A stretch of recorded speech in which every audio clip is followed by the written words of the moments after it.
xhur f'aktar minn okkażjoni waħda Lawrence Gonzi uża rapporti ta' Aġenziji tal-Kreditu Internazzjonali biex jisħaq li pajjiżna jinsab miex il quddiem taħt it-tmexxija tiegħu. Hekk għamel dakinhar li fil-Parlament ittieħed il-vot ta' fiduċja fil-Gvern tiegħu wara li deputat Franco De Bono astjena fil-mozzjoni dwar l-Arriva.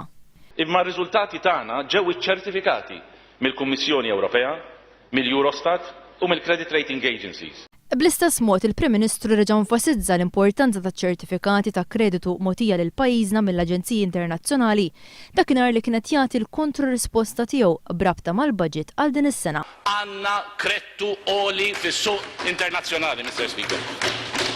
U dan sena meta daw l-istess aġenziji nirrepeti ma ddejqu xejn li naqsu il-credit rating ta' pajjiżi ferm akbar minna.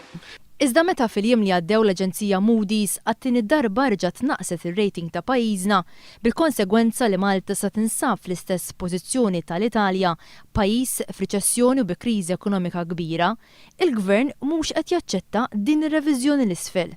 Il-Ministru Tonio Fenek attakka lill-Aġenzija Moody's u qal li huwa inġust li titnaqqas ir-rata ta' kreditu ta' pajjiżna u li pajjiżna ma jistħoqlux jiġi trattat b'dan il-mod.